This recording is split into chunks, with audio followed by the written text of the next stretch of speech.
Hi, my name is Donna. I'm an orthopedic certified registered nurse. This video provides information to help prepare your home, yourself, and your caregiver for your upcoming total joint surgery. The information is meant to be a supplement for your guidebook and the total joint class that you and your caregiver have already attended. So let's get started.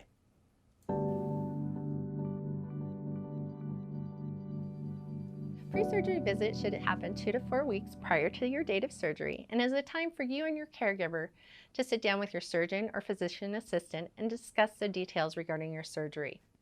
This is also a great time to bring your walker to have it sized for you so it's ready to go if you haven't already brought it to the class.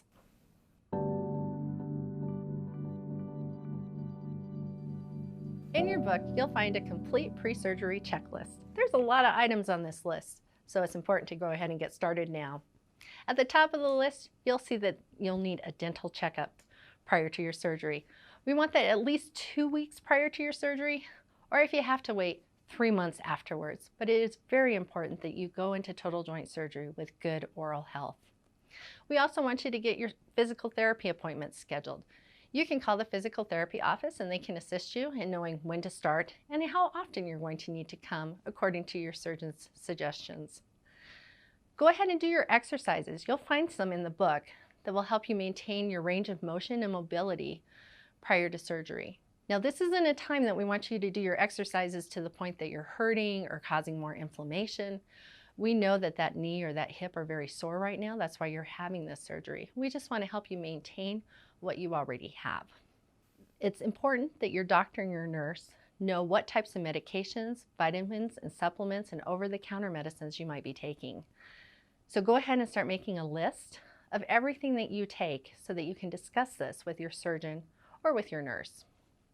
If you're going to need disability or FMLA paperwork, this is a good time to get that filled out as well. If you need assistance with that, you can speak to the person at the concierge desk located at the Longmont office.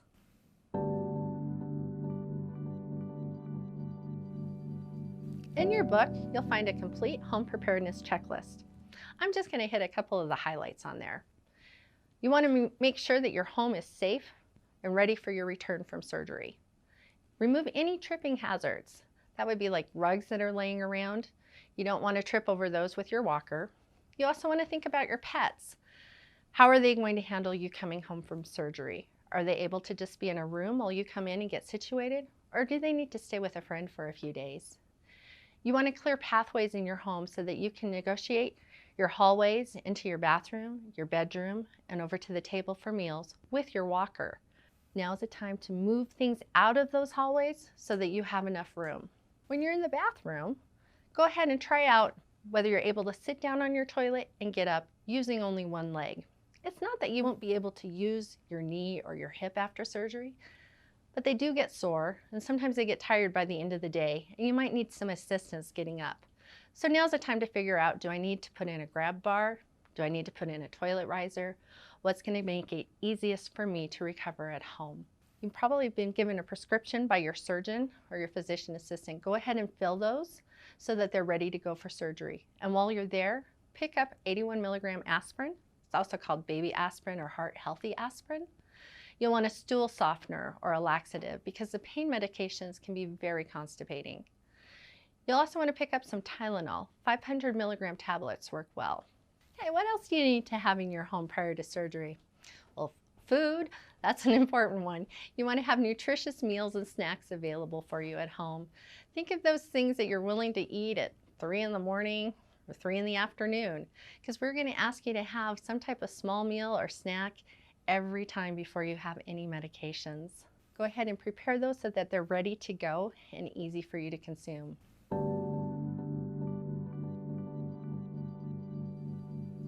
Okay, countdown to surgery.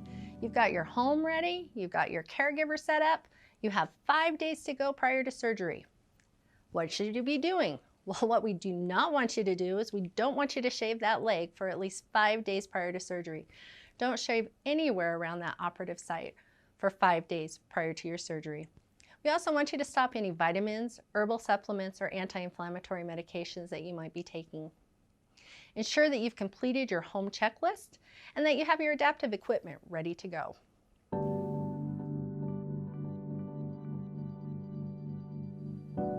Okay, so it's the day before your surgery. You've probably got some butterflies in your stomach. I'm going to give you a list of things to keep you busy. First, I want you to shower with Hibiclens. You should have received a bottle similar to this at your class that you attended. You want to shower from your neck to your toes with the Hibiclens, focusing it on your surgical area, whether it be your knee or your hip. Really gently lather and massage that area with the Hibiclens for 5 minutes before rinsing it off. We don't want you to scrub the skin or scratch it in any ways. We want that skin intact. So just a nice gentle lather for 5 minutes. Today is a good day to concentrate on good nutrition and hydration as well. We want you eating healthy foods. We want you drinking water throughout the day. Carry a cup of water with you wherever you go. You're going to feel much better tomorrow if your nutrition and hydration is good today. Pack your bag. You want to bring your walker. Now I know it won't fit in the bag. You're not Mary Poppins. Maybe put it next to the bag. Inside your bag, you want to put your medications, any medications that you're already taking at home that you might need at the surgery center, as well as the pain medicine that was prescribed by your doctor. If you're using a CPAP or a BiPAP, you also want to have that ready to come to the surgery center. If you have special dietary needs, we want you to pack snacks that you're able to eat. Think of things that you are willing to eat when you're not feeling 100%. If you have a cold therapy unit at home that you're bringing for your knee, you want to pack that as well. And then any cases for eyeglasses, hearing aids, dentures, go ahead and bring those along so that we can keep your valuables safe.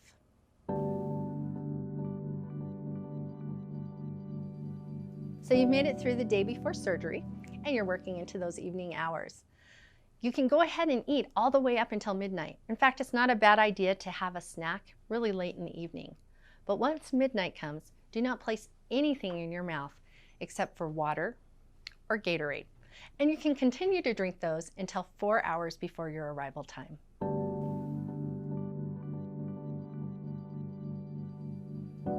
Good morning. It's the day of your surgery today. So what should we be doing? I want you to jump in the shower, take a shower with your Hibiclens again. Remember to go ahead and lather from the neck all the way down to the toes. Focus on either your hip or your knee, whichever joint is being replaced. Lather up that area for a good 5 minutes. Remember, be gentle with your skin. We don't want you to scrub or irritate the skin. Just a nice gentle lather. We don't want you to apply any lotions or colognes afterwards, no makeup. And we want to make sure that you remove any metal that's on your body. Jewelry, watches, piercings. If you think that a piercing is going to be a problem to get out or a ring is going to be hard to get off, go ahead and visit your jeweler. They can help you with that. Sometimes they can even put in a plastic post to maintain your piercing. We want you to dress in comfortable clothes. After your surgery, you'll either have a bulky bandage on your hip or your knee. So if you're having hip surgery, think about wearing pants that are very loose fitting around your hips. Or if you're having a knee surgery, either shorts or something with a wide leg to it that's easy to put on and off. Also pay attention to the footwear that you decide to bring. You want something that has a non-skid sole to it and fits firmly around your foot. No flip-flops or sandals. So you're ready to head over to the surgery center now. Make sure that your bag is in the car ready to go, and don't forget your caregiver.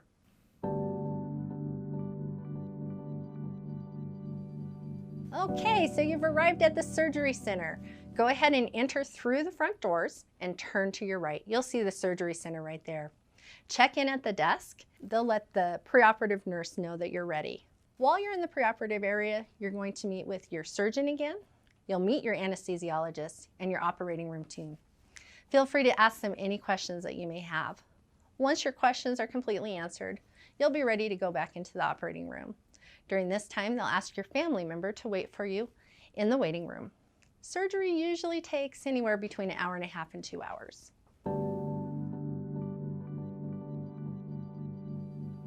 Once your surgery is completed, you're going to go into the surgery recovery area. This is also a lot of times referred to as the PACU, or post-anesthesia care unit. You usually stay in this area of the surgery center for about 3 to 5 hours. When you wake up, there might be a couple of sensations you notice right away. A lot of people think there's a cat in the bed. I guarantee you there are no cats at the surgery center. This is a compression device that's used to give a gentle massage to your calves to help with your circulation and to prevent blood clots from forming. Ice will also be applied to your surgical area prior to you waking up, so you might feel like that knee or that hip are pretty cold. That's completely normal. As you're more awake and talking and feeling more like yourself again, you will be offered solid food and something to drink. Once you've had that solid food, something to drink, you're a little awake, a physical therapist is going to come in and work with you, and you will have a physical therapy session prior to going home.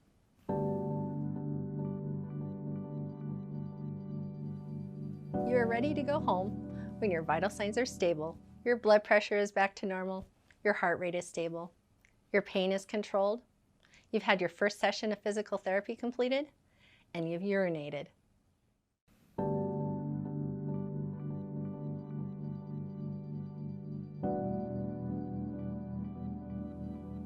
Well, managing your pain is going to be important after surgery. I would be lying to you if I said there was no pain associated with surgery. We're able to manage the pain, but we can never fully take away that pain in those days following surgery. We want you to keep your pain well controlled so that you're able to do the things that your surgeon asks you to do. Having so much pain that you can't complete your physical therapy exercises leads to complications after surgery, including scar tissue forming. People are going to ask you while you're in the surgery center and even after surgery, what number is your pain? Well, numbers and pain, how do the two relate? Somebody came up with a scale from 0 being absolutely no pain at all to 10 being the worst pain you can ever imagine. Go ahead and look in your book. There's a chart in there that explains the scale so that you can tell your surgeon or your nurse where your pain level is at. While taking pain medication, we don't want you to make any important decisions, no driving, and no operating machinery or appliances. Also, while on pain medicine, do not consume any alcohol or any marijuana products.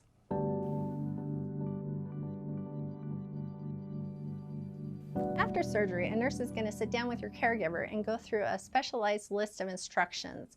Everything is in writing so that when you get home and you're feeling better, you can actually read those instructions for yourself. Make sure that you're very familiar with those instructions. There's a lot to remember. You'll notice in one part of the instructions it'll talk about swelling and discoloration. There's some pictures in your book. When you have a total joint replaced, there is swelling, there is discoloration. That is normal. Don't be alarmed, but by all means, if you're feeling concerned, go ahead and give us a call. There's instructions in there for how to protect your incision. There's instructions for icing, for how to manage your pain. There's a reminder to take aspirin.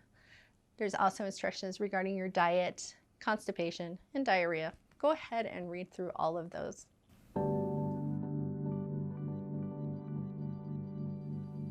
Okay, we're going to talk about some infection prevention. Now I know when you get home, you're feeling better, you're able to take off that ice for the first time. Everybody wants to lift that bandage and peek and see, what does my incision look like? How many staples or sutures are in there? How long is it? I just want to see it. I want to show it to my friends. I'm telling you, do not remove that bandage unless you are instructed to by your surgeon. If you are instructed to, you want to make sure that you wash your hands before doing that. You want to keep any pets away from the area. You just want to really protect that surgical site against infection, because infection is not a complication you want to have after surgery. Also think about your own health. I know people will want to come visit you, they'll want to see you. Make sure that they're healthy. A phone call goes a long ways from a sick friend. You don't want them visiting you while they're sick.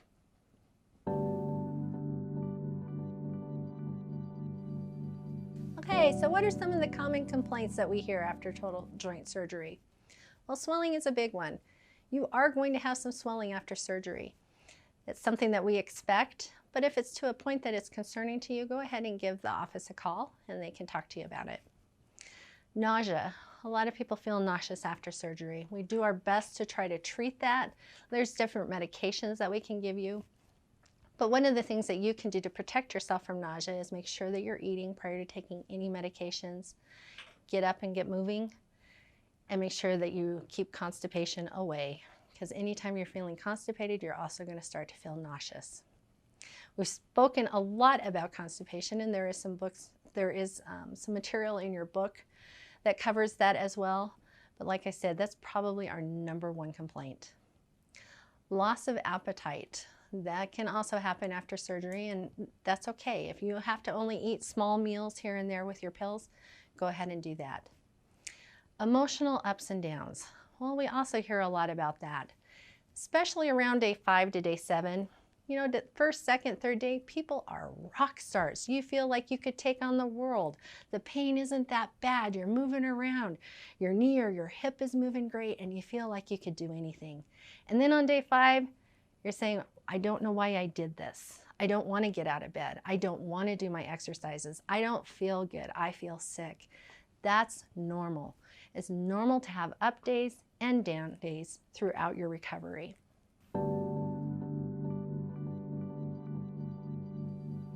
So when does a concern rise to the level of needing to contact a doctor?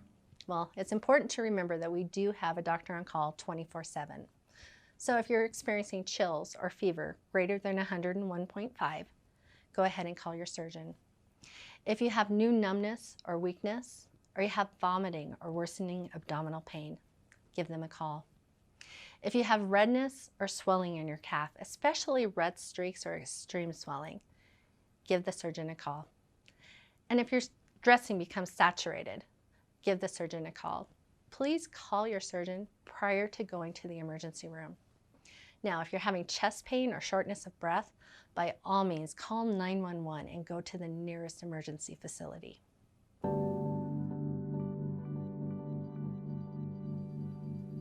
Part of the pain management program in knee replacement includes a procedure called an Abductor canal block, or an ACB. This is in addition to general anesthesia. The ACB is a procedure done in the preoperative area by your anesthesiologist. It includes doing an injection through the front of your thigh along the nerve that decreases sensation in your leg and minimizes pain for anywhere from 12 to 36 hours, usually right around 24. This procedure happens in the preoperative area, and your caregiver is more than welcome to stay with you. We do give you some medication that helps you relax. You're pretty forgetful. You don't really care much about this procedure. Some people don't remember it at all. After your knee replacement surgery, you are going to have some precautions to follow. Make sure you read your surgeon's instructions carefully. No pillow under that knee. We do want the leg elevated, but do not place a pillow directly behind your kneecap. Put it underneath your calf. No twisting or pivoting on your knee. Make sure you're doing your physical therapy exercises and using your ice as needed.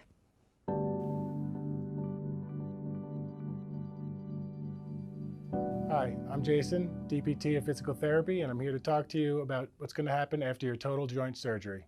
First, I'm going to talk about adaptive equipment, using a walker when walking and getting in and out of a chair, and then we're going to talk about how to go up and down steps safely. When walking with the walker, make sure you stay close to the walker and do not get too far away from it. When sitting in a chair, make sure you reach back with each arm, grab each arm of the chair, and lower yourself down with your arms and kick out your leg. So when you get up from a chair, make sure you do not reach forward and grab the walker. You need to push up from each arm of the chair, use your arms, and raise yourself up, then grab your walker. When you do go up and down the steps at home, make sure someone's around just in case something happens. When you go up the steps, I want you to step up with the good leg, and when you come down the steps, I want you to go down with the bad leg.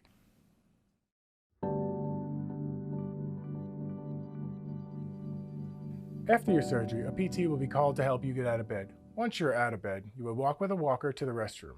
Once you have successfully used the restroom, you'll be put in a wheelchair and taken to the PT gym where we will ensure that you are able to go home safely.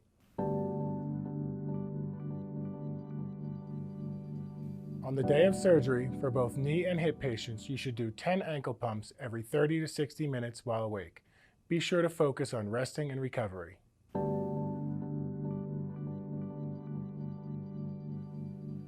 Knee patients will need to start doing some of the exercises outlined in your guidebook the day after surgery.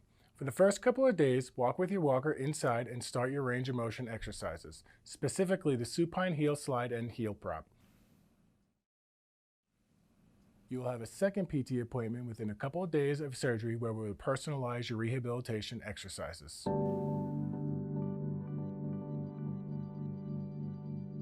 Thank you for choosing us for your surgery. As part of your joint replacement team, we're here to help you navigate this journey and get you back to the activities you enjoy. If you have any questions, don't hesitate to give any one of your team members a call.